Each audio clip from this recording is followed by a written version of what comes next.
ദാ madam remote.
നീ വിഷമിക്കാതിരിക്കും മേഘനെ. മിഥുനൊന്നും സംഭവിക്കില്ല. അരുണിമയും ജയനും എങ്ങനെയെങ്കിലും മിഥുനെ പുറത്തു കൊണ്ടുവരും.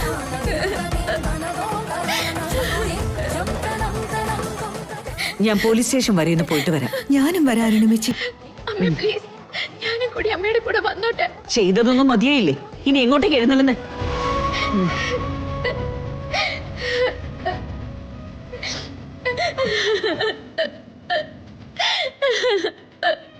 അച്ഛമ്മേ,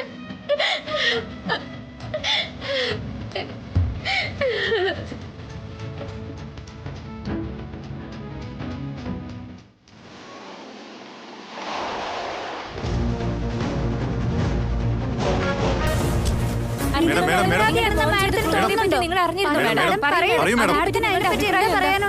സ്റ്റോപ്പ് ഇറ്റ്. എന്റെ മോൻ മിഥുൻ ഒരു തെറ്റും ചെയ്തിട്ടില്ല. അങ്ങനെ ഒരു ചിന്ത പോലും ഇതിന്റെ മനസ്സിലുണ്ടാവില്ല. പിന്നെന്തിനാ അദ്ദേഹത്തെ പോലീസ് അറസ്റ്റ് ചെയ്തോണ്ടുവന്ന്? ഇങ്ങനെ പറഞ്ഞുകൊണ്ട് ചെയ്ത തെറ്റില്ലാതാവോ? അവന്റെ പേരിൽ ഇതുവരെ ആരോപണങ്ങൾ മാത്രമേ ഉള്ളൂ. ഒന്നും തന്നെ തെളിയിച്ചിട്ടില്ല. കേസ് കോടതിയിൽ എത്തിയ ശേഷം വാദപ്രതിവാദങ്ങൾ നടക്കും. എന്നിട്ട് എന്റെ മോൻ നിരപരാധിയാണോ എന്നുള്ളത് കോടതി തീരുമാനിക്കും. നിങ്ങളെ പോലുള്ളവരോ നിങ്ങളുടെ മൈക്കോ മീഡിയോ ഒന്നുമല്ല. മിഥുൻ തെറ്റൊന്നും ചെയ്തിട്ടില്ലെന്ന് അത്ര ഉറപ്പോടെ നിങ്ങൾക്ക് എങ്ങനെ പറയാൻ പറ്റുന്നു മാഡം? എന്തുകൊണ്ടെന്നാൽ അവൻ അരുണിമയുടെ മകനാ. മുലപ്പാലിനൊപ്പം ഞാൻ അവനെ സംസ്കാരം കൂടി ഊട്ടിയാ വളർത്തിയത്. ഇത്തരം സംസ്കാരഹീനമായ പ്രവൃത്തി അവൻ ഒരിക്കലും ചെയ്യില്ല. തെളിയിക്കാൻ കഴിയാത്തിടത്തോളം വായി തോന്നിയത് പറയുകയും മനസ്സിലുള്ളത് എഴുതുകയും ചെയ്താ ആ ന്യൂസ് പേപ്പറിനെയോ ന്യൂസ് ചാനലിനെയോ ഞാൻ വെറുതെ വിടുമെന്ന് കരുതണ്ട. ഓർമ്മയിലിരിക്കട്ടെ. മിസ്സസ് അരുണിമ മാലിനിയുടെ അഭിപ്രായം കേട്ടല്ലോ. മകൻ ചെയ്ത തെറ്റിനെ അവർ സപ്പോർട്ട് ചെയ്യുകയാണ്. ചോദ്യം ചെയ്യാൻ ഒരുങ്ങിയ മീഡിയയോട് അവര് വോൺ ചെയ്തുകൊണ്ടാണ് പ്രതികരിച്ചത്. എന്നാലും സത്യം തുറന്നു പറയാൻ മീഡിയ ഒരിക്കലും ഭയപ്പെടില്ല. ക്യാമറാമാൻ സുരേഷിനൊപ്പം സന്ധ്യ. മിഥുൻ, മിഥുൻ, ഞാനൊരു തെറ്റും ചെയ്തിട്ടില്ല. നീ അതെന്നോട് പറയേണ്ട കാര്യമുണ്ടോ മോനെ? തെറ്റായ രീതിയിൽ ആര് പെരുമാറിയാലും നീ അവരോട് നന്നായി പെരുമാറും. എക്സ്പ്ലനേഷൻ എനിക്ക് വേണ്ട. എന്റെ മോനെ കുറിച്ച് എന്നെക്കാളും നന്നായിട്ട് ആർക്കറിയാം? വിവേക്, നീ എങ്ങനെ എവിടെ? അതൊക്കെ വലിയ കഥയാ മമ്മി.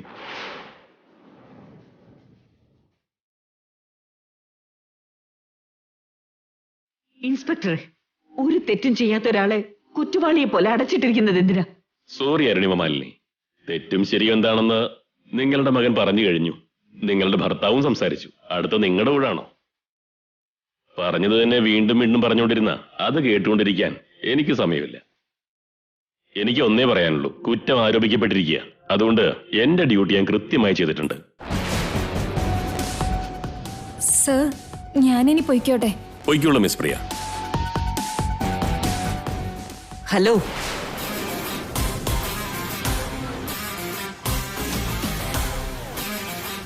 നീയാണോ മിഥുനെതിരെ കേസ് കൊടുത്തിരിക്കുന്നത്? നോക്കുകുട്ടി, പെണ്ണാണെന്നുള്ള ആനുകൂല്യം കൊണ്ട് ഒരു വലിയ നുണ സത്യമാവുമെന്ന് കരുതണ്ട. കള്ളമെന്നും കള്ളം തന്നെയായിരിക്കും. അത് ഇന്നല്ലെങ്കിൽ നാളെ പുറത്തു വരും. പാവം പെൺകുട്ടികളെ ബലാത്കാരം ചെയ്യാനും മാത്രം നല്ലൊരു മോനല്ലേ ഉണ്ടാക്കിയേക്കുന്നേ. അപ്പൊ നിങ്ങൾക്ക് ഇങ്ങനെയൊക്കെ സംസാരിക്കാൻ പറ്റൂ? ഇതിൽ കൂടുതലൊന്നും ഞാൻ എക്സ്പെക്ട് ചെയ്തില്ല.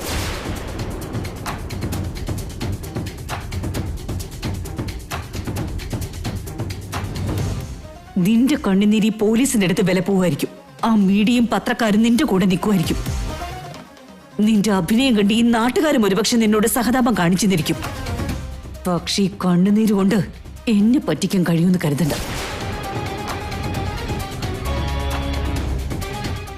നിന്റെ കള്ളക്കളി എന്താണെന്ന് തെളിയിച്ച് നിന്നെ പെരുവഴിയിൽ നിർത്തിയില്ലെങ്കിൽ മൈൻഡ് ഇറ്റ്. മാഡം, ഇത് പോലീസ് സ്റ്റേഷനാ. വാക്കുകൾ സൂക്ഷിച്ച് ഉപയോഗിക്കണം. നിങ്ങളുടെ അഭ്യാസം ഒന്നും ഇവിടെ വേണ്ട. നിങ്ങളോട് എനിക്ക് അത് തന്നെയാണ് പറയാനുള്ളത്. നിങ്ങളുടെ ഒരു കുറ്റാരോപണത്തിന്റെ പേരിൽ എന്റെ മകനെ ഈ രാത്രി മുഴുവൻ ജയിലിൽ അടയ്ക്കാൻ ഒരിക്കലും ഞാൻ നിന്നു തരില്ല. ബെയിൽ പേപ്പേഴ്സ് ഇപ്പോഴെത്തും. ഇറക്കി വിടാൻ തയ്യാറായിക്കോ. ആദ്യം ബെയില് വരട്ടെ. ജയദേവേട്ട, ബെയിലിന്റെ കാര്യം നോക്കിയായിരുന്നോ? ഞാൻ ഒന്നുകൂടെ വിളിച്ചു നോക്കട്ടെ.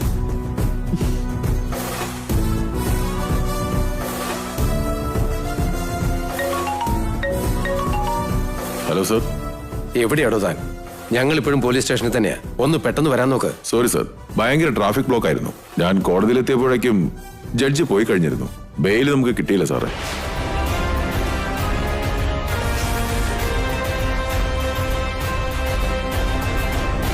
എന്താ വക്കീല് പറഞ്ഞത്? എന്താ ജയദേവേട്ട കാര്യം? Dad, what happen? ബെയിൽ കിട്ടിയില്ല അത്രേ.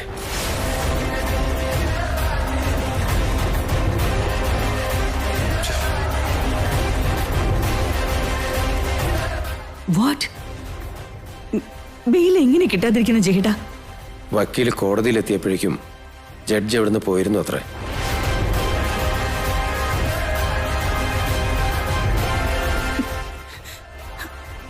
എന്ന് വെച്ച് എന്റെ മിഥുൻ മോനെ രാത്രി മുഴുവൻ ഇവിടെ സ്റ്റേഷനിൽ നിർത്തണമെന്നാണോ?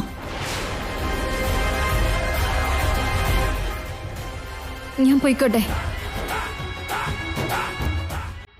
പോയിക്കോളൂ പ്രിയ, സൂക്ഷിച്ചു പോണം കേട്ടോ. ആയിക്കോട്ടെ സാറേ.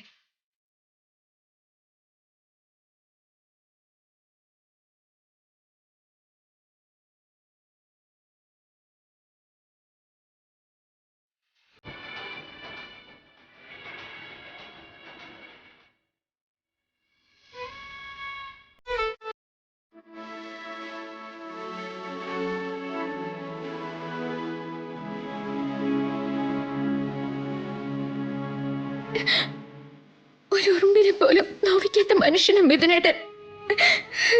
ചെറിയൊരു കാര്യത്തിന്റെ പേരിലും ആരുടെ മനസ്സും വേദനിക്കാൻ അനുവദിക്കില്ല. അങ്ങനെയുള്ള എന്റെ മിഥുനേട്ടനെ എന്തിനാ ഇങ്ങനെ പരീക്ഷിക്കുന്ന? ഇത് ന്യായമാണെന്ന് തോന്നുന്നുണ്ടോ? നിന്നെ മാത്രം വിശ്വസിച്ച് ജീവിക്കുന്നവള. എപ്പോഴും എനിക്ക് നല്ലത് വരുത്താൻ സന്നദ്ധത പ്രകടിപ്പിക്കാറില്ലേ? ദയവ് ചെയ്ത് ഈ പ്രശ്നത്തിൽ നിന്നും എന്റെ മിഥുനേട്ടനെ രക്ഷപ്പെടുത്തി തരണേ. മിഥുനേട്ടൻ വരുന്നത് വരെ ഞാൻ ഒരു തുള്ളി വെള്ളം പോലും കുടിക്കില്ല.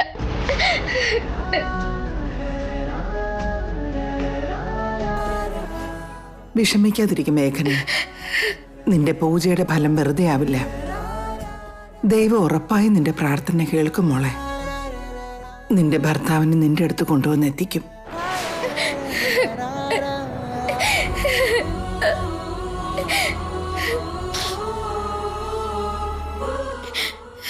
എനിക്ക് പേടിയാവുന്നു അച്ഛമ്മ. ജീവിതത്തിൽ എപ്പോഴും സന്തോഷം മാത്രമാണെങ്കിൽ നമ്മൾ പിന്നെ ആ ദൈവത്തെ പോലും മറന്നുപോകും. അതുകൊണ്ടാണ് ഇടയ്ക്കിടയ്ക്ക് ഇങ്ങനെ ഓരോ പരീക്ഷണങ്ങള്. ഇതും അതുപോലൊരു പരീക്ഷണമായിരിക്കും. കുറച്ച് ബുദ്ധിമുട്ടിക്കുമെങ്കിലും ദൈവം നമ്മളെ കൈവിടില്ല എന്ന് എനിക്ക് ഉറപ്പുണ്ട് മേഘനെ. മിഥുനെ രക്ഷപ്പെടുത്താനുള്ള മാർഗം നമ്മുടെ മുന്നിൽ തെളിച്ചു തരും. രക്ഷപ്പെടുത്താനുള്ള മാർഗം കാണിച്ചു തരുന്നതിന് പകരം മിഥുനേട്ടനെ ഇങ്ങനെ ഓരോ ചൂടിലും പരീക്ഷിക്കാതിരുന്നാ പോരെ? അതെന്താ അച്ഛമ്മ, മിഥുനേട്ടനെ മാത്രം ഇങ്ങനെ എല്ലാ സമയവും ദൈവം പരീക്ഷിച്ചുകൊണ്ടിരിക്കുന്ന? ഇത്രയും നല്ലൊരു വ്യക്തിയോട് എന്തുകൊണ്ടാ ദൈവം കരുണ കാണിക്കുന്നില്ല? മിഥുന് മാത്രമല്ല മോളെ, മനുഷ്യർക്കെല്ലാം തന്നെ ഇതുപോലെ ഓരോ പരീക്ഷണങ്ങൾ ഉണ്ടാവും. ആർക്കറിയാം അച്ഛമ്മ, മിഥുനേട്ടന്റെ കാര്യത്തില് ഓരോ ചുവടിലും ആ ദൈവം ഓരോ മുള്ളു പാകിയിരിക്കുകയാണല്ലോ. നീ ഇങ്ങനെ വിഷമിക്കാതിരിക്കെ. അരുണിമയും ജയനും പോയിട്ടുണ്ടല്ലോ. അവര് മിഥുനുമായിട്ട് തിരിച്ചു വരും മോളെ. ധൈര്യമായിരിക്കെ.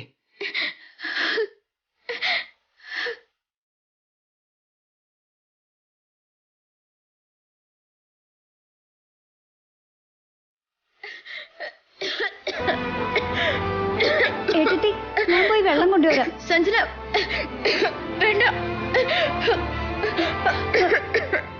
ഏട്ടത്തി വെള്ളം കുടിക്ക്. വേണ്ട സഞ്ജന, എന്റെ മിഥുനേട്ടൻ തിരിച്ചു വരുന്നത് വരെ ഞാൻ പച്ചവെള്ളം പോലും തൊടില്ലെന്ന് ഭഗവതിയോട് നേർന്നിട്ടുണ്ട്.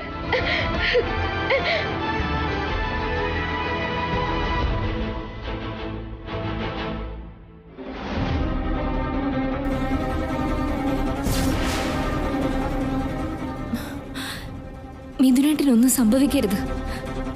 അമ്മ വെറുതെ ഇരിക്കില്ലെന്ന് അറിയാം. മിഥുനേട്ടനെ എങ്ങനെയെങ്കിലും അമ്മ സ്റ്റേഷനിൽ നിന്ന് പുറത്തു കൊണ്ടുവരും.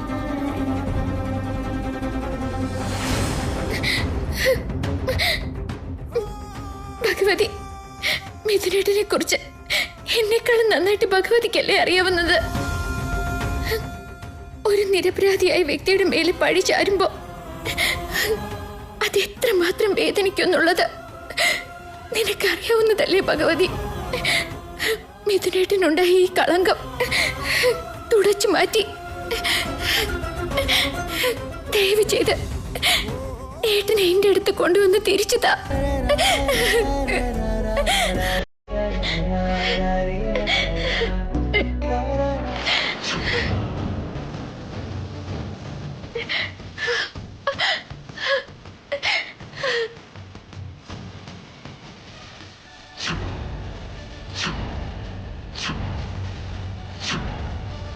ബെയില് കിട്ടിയില്ല അത്രേ. വക്കീൽ കോടതിയിലെത്തിയപ്പോഴേക്കും ജഡ്ജി എവിടുന്ന് പോയിരുന്നു അത്രേ.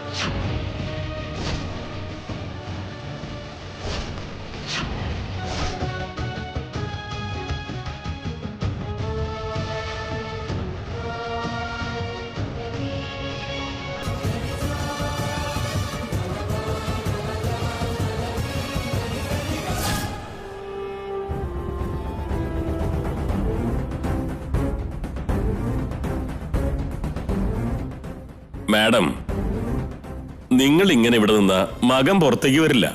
ഇങ്ങനെ ഇവിടെ നിന്ന് അവന്റെ മുഖത്തേക്ക് നോക്കി നിൽക്കാന്നല്ലാണ്ട് ഒരു പ്രയോജനവും ഇല്ല. ദയവേത് വീട്ടിൽ പോകാൻ നോക്ക്. എന്തൊരു ഗതികേടത്. ഇങ്ങനൊരവസ്ഥയെന്ന് എന്റെ മോനെ പുറത്തു കൊണ്ടുവരാൻ കഴിഞ്ഞില്ലെങ്കിൽ പിന്നെ എന്തിനു ജീവിച്ചിരിക്കുന്നത്? സോറി അരുണിമേ, നമ്മുടെ വക്കീൽ ഇങ്ങനെ ഒരു പണി തരുമെന്ന് ഞാനും പ്രതീക്ഷിച്ചില്ല. ഇനിയിപ്പോ എന്താ ചെയ്യണ്ടേ? കുട്ടികൾ ഇവിടെ ലോക്കപ്പിൽ കിടക്കുമ്പോ നമുക്ക് വീട്ടിൽ സമാധാനമായിട്ട് ഇരിക്കാൻ പറ്റുമോ? പറഞ്ഞത് കേട്ടില്ലേ? വീട്ടിൽ പോകാൻ നോക്ക്. നാളെ കാലത്ത് കോടതിയിൽ ഹാജരാക്കാം. എന്നിട്ട് വിധി വരുന്നതനുസരിച്ച് തീരുമാനിക്കാം. മോനെ കാണണമെന്നുണ്ടെങ്കിൽ നാളെ കാലത്ത് വാ. നാളെ വരെ കാത്തിരിക്കേണ്ട ആവശ്യമില്ല.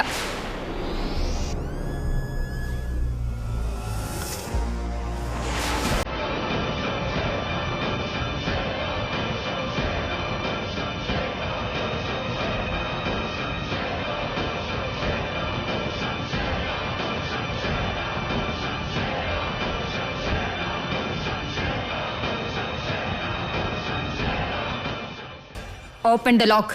താങ്കൾ ആരാണാവോ? ഞാൻ ആരാണെന്നുള്ളത് പിന്നെ പറയാം. ആദ്യം അവരതിനകത്തൊന്ന് പുറത്തേക്ക് വിട. എന്ത് ധൈര്യം ഉണ്ടെങ്കിൽ മിഥുൻ നന്ദനെ നിങ്ങൾ ലോക്കപ്പിലടയ്ക്കും? തെറ്റ് ചെയ്യുന്നവർക്കെല്ലാം ഒരേ ട്രീറ്റ്മെന്റ് തന്നെയാ. നിങ്ങളുടെ ട്രീറ്റ്മെന്റും ടെമ്പർമെന്റും ഒന്നും ഫേസ് ചെയ്യേണ്ട ആവശ്യം മിഥുൻ നന്ദൻ ഇല്ല. Let him go. എങ്ങനെ? മാഡം പറഞ്ഞ ഉടനെ ഇറക്കി വിടണോ? ഇതെന്താ വെള്ളരിക്കാ പട്ടണമാണെന്ന് കരുതിയോ? തലയ്ക്ക് സുഖമില്ലെങ്കിൽ പോയി ചികിത്സിക്കാൻ നോക്ക്. ഇത് പോലീസ് സ്റ്റേഷനാ. ഇവിടത്തെ കാര്യങ്ങൾക്കെല്ലാം ഓരോ പ്രൊസീജിയർ ഉണ്ട്. I know it very well. ഞാൻ വന്നിരിക്കുന്നത് ബെയിൽ പേപ്പേഴ്സോട് കൂടിയാണ്.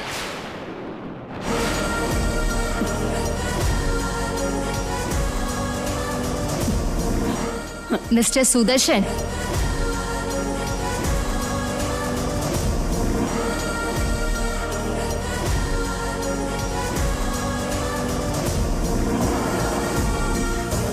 എന്നാ പിന്നെ ഇത് കുറച്ച് നേരത്തെ കൊണ്ടുവന്നിടായിരുന്നു. കോൺസ്റ്റബിൾ, അവരെ തുറന്നുവിട്.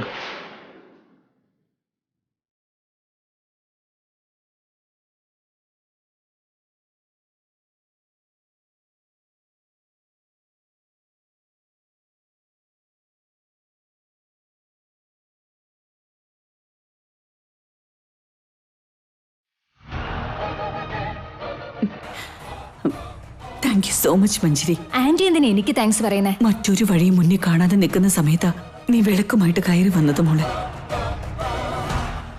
നിന്നോട് എത്ര നന്ദി പറഞ്ഞാലും മതിയാവില്ല മഞ്ജരി. ഒരു രാത്രി മുഴുവൻ മിഥുനെ പോലീസ് സ്റ്റേഷനിൽ നിർത്താന്ന് വെച്ചാ അതൊരിക്കലും എനിക്ക് സഹിക്കാനാവുമായിരുന്നില്ല. ഗതി കെട്ട പ്രേതത്തെ പോലെ ഇവിടെ നിന്ന് ഇറങ്ങി പോവേണ്ടി വരുമെന്ന് കരുതി ബെയിലുമായിട്ട് വന്ന് എത്ര വലിയ ഭാരം നീ ഇറക്കി വെച്ചേ. Really thank you so much Manjari.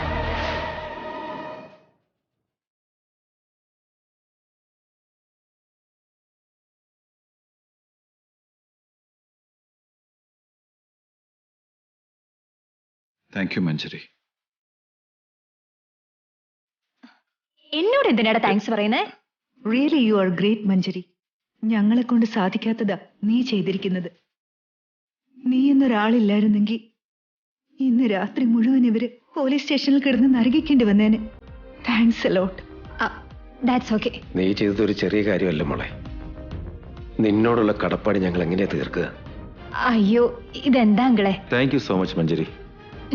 That's okay. Let's move. മീഡിയക്കാരെല്ലാരും കുത്തിന് പിടിക്കാൻ പുറത്ത് കാത്തു നിൽക്കുന്നുണ്ടാവും. നമുക്ക് പുറകിൽ കൂടി പോകാം മഞ്ജരി. അവിടെ നിൽക്കുന്ന റിപ്പോർട്ടേഴ്സിനെ പേടിച്ച് കള്ളന്മാരെ പോലെ നമ്മൾ പുറവശത്തോട്ട് പോകേണ്ട കാര്യം എന്താ? മെയിൻ ഡോറിക്കടെ തന്നെ പോവും. വാ. അതുകൊണ്ടല്ല മിഥുൻ.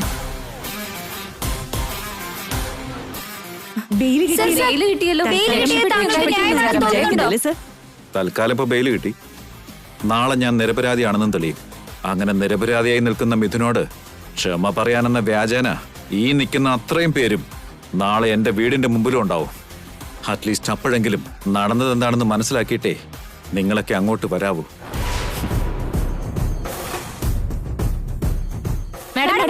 ബെയിലുമായിട്ട് വന്ന അയാളെ സ്റ്റേഷനിൽ നിന്ന് പുറത്തിറക്കിയല്ലേ മാഡം? പക്ഷെ കേസിൽ നിന്ന് പുറത്തിറക്കാൻ പറ്റും. എന്റെ മകൻ മിഥുൻ നിരപരാധിയാണെന്ന് എങ്ങനെ തെളിയിക്കണമെന്ന് എനിക്കാരും പറഞ്ഞു തരണ്ട. എന്റെ മകൻ കുറ്റവാളിയല്ലെന്ന് തെളിയിച്ചതിന് ശേഷം മാത്രം ഞാൻ നിങ്ങളോട് സംസാരിക്കാം. അതുവരെ നിങ്ങളോട് എനിക്കൊന്നും പറയാനില്ല. എല്ലാരും കേട്ടല്ലോ, പണത്തിന് മുകളിൽ പരുന്ന് പറക്കില്ലെന്നാണ് നന്ദൻ ഫാമിലി ഇവിടെ തെളിയിച്ചിരിക്കുന്നത്. ലോക്കപ്പിൽ കയറിയിട്ട് അധികം നേരമായില്ല, പുഷ്പം പോലെ പുറത്തു വന്നിരിക്കുന്നു. മിഥുന്റെ അമ്മ അയാളെ കേസിൽ നിന്നും രക്ഷപ്പെടുത്തുമെന്നും മീഡിയക്കാരെ വെല്ലുവിളിച്ചിരിക്കുകയാണ്. അപ്പോൾ ആ പെൺകുട്ടിയുടെ കാര്യത്തിൽ എന്ത് ന്യായമാണ് കിട്ടാൻ പോകുന്നത്? ക്യാമറാമാൻ സുരേഷിനൊപ്പം സന്ധ്യ. എല്ലാവരും വീട്ടിലേക്ക് പോകുമ്പോ നമ്മളിത് എങ്ങോട്ടാ ആന്റി? ആ പ്രിയയുടെ വീട്ടിലേക്ക്. പ്രിയയുടെ വീട്ടിലേക്കോ? അതെ മഞ്ജരി, കേസിനെ കുറിച്ച് സംസാരിക്കണ്ടേ? അവളോട് സംസാരിക്കുകയല്ല വേണ്ടത്, അടിച്ച് പല്ലു കൊഴിക്കുക വേണ്ടത്. വാ ആന്റി. മഞ്ജരി, നിന്റെ ദേഷ്യം എനിക്ക് മനസ്സിലാവുന്നുണ്ട്. പക്ഷേ ഇപ്പൊ വേണ്ടത് ദേഷ്യമോ പരിഭവമോ അല്ല, ബുദ്ധിയാണ് മഞ്ജരി. എന്നിട്ട് എന്ത് ചെയ്യാൻ ആന്റി? തല്ല് കൊള്ളേണ്ടവർക്ക് തല്ല് തന്നെ കൊടുക്കണം. ആ പ്രിയ ഒന്ന് കാണട്ടെ, അവളുടെ കാല് തല്ലി ഒടിച്ചാലേ അവള് നേരെയാവും. നോ നോ ലിസൺ, നമുക്ക് വേണ്ടത് മിഥുനെ പുറത്തു കൊണ്ടുവരുക എന്നുള്ളത്. ഈ സമയത്ത് ഫ്രസ്ട്രേഷനേക്കാളും പ്ലാനിംഗ് ആണ് വേണ്ടത് മഞ്ജരി. അതിനിപ്പോ എന്താ ചെയ്യാൻ പോകുന്ന ആന്റി? ആ പ്രിയയെ നേരിട്ട് ചെന്ന് കണ്ട് അവളെ എന്തെങ്കിലും പറഞ്ഞ് പാട്ടിലാക്കി നമ്മുടെ താളത്തിന് തുള്ളിക്കണം. അവൾക്ക് വേണ്ടത് എന്താണെന്ന് കണ്ടെത്തി അത് എറിഞ്ഞു കൊടുത്താ വാലാട്ടിക്കൊണ്ട് വന്നോളും, കേസ് പിൻവലിക്കുകയും ചെയ്തോളും. Think that way. You are right aunty. എന്തോ ഉദ്ദേശത്തോടു കൂടിയാണ് അവൾ ഇതൊക്കെ ചെയ്തിരിക്കുന്നത്. അക്കാര്യത്തിൽ യാതൊരു സംശയമില്ല. അവൾക്ക് വേണ്ടത് അവളുടെ മുന്നിലേക്ക് എറിഞ്ഞു കൊടുത്താ മിഥുൻ ഈ കേസിൽ നിന്ന് ഊരിപ്പോരാൻ പറ്റും. That's true. നീയും ഇനി അങ്ങോട്ട് അധികം ആവേശം കാണിക്കാതെ ഇതുപോലെ മെയിൻറ്റെയിൻ ചെയ്യും. ആ ആവേശം കൂടുന്തോറും ബുദ്ധി മന്ദീഭവിക്കും. മനസ്സിലായല്ലോ? Okay anti.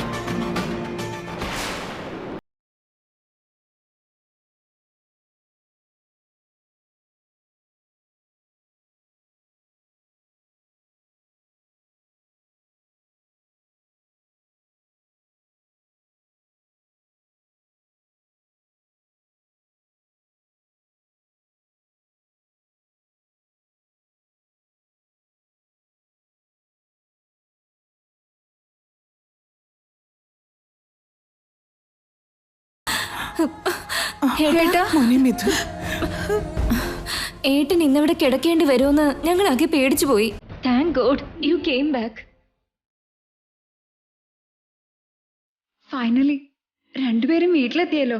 ഇപ്പോഴാ ശരിക്കും മനസ്സിന് സമാധാനം കിട്ടിയത്.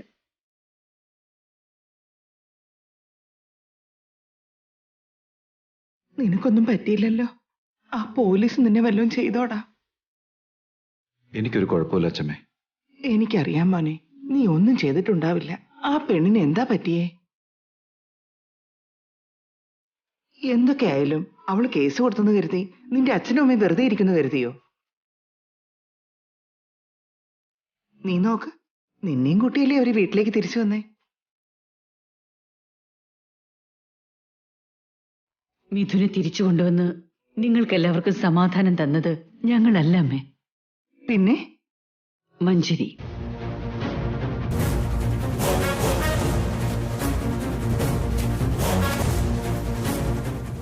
മഞ്ജരി ആ സമയത്ത് വന്നില്ലെങ്കിൽ നാളെ നേരം വെളുക്കുന്നത് വരെ മിഥുൻ അവിടെ കിടക്കേണ്ടി വന്നേനെ.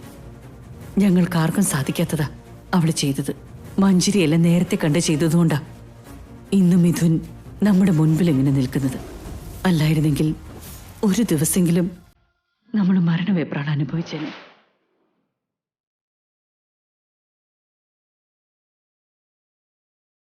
ഈ കാര്യത്തിൽ മഞ്ജരിയോട് എത്ര നന്ദി പറഞ്ഞാലും അത് മതിയാവില്ല. നമുക്കാർക്കും കഴിയാത്തതാണ് മഞ്ജരി ചെയ്തിരിക്കുന്നത്. മോം, എനിക്ക് നല്ല ക്ഷീണമുണ്ട്. കുറച്ചു നേരം ഒന്ന് പോയി കിടക്കട്ടെ. മിഥുൻ, നിർമ്മലമായി നമ്മുടെ ജീവിതത്തിലേക്ക് കല്ലെറിയാൻ കാത്തു നിൽക്കുന്നവരുടെ ഇടയിൽ നിന്ന് ഇവിടുന്ന് ഒരു കല്ല് വന്ന് പതിച്ച് ചെറിയ വിള്ളൽ വീണിരിക്കുന്നു. പക്ഷേ ആ ഒരു വിള്ളലിൽ കൂടുതൽ തൽക്കാലൊന്നും സംഭവിച്ചില്ല. ജീവിതത്തിന്റെ കെട്ടുറപ്പും ഇളകിയിട്ടില്ല. നീ ധൈര്യമായിട്ടിരിക്കും, ഞങ്ങളുണ്ട് കൂടെ.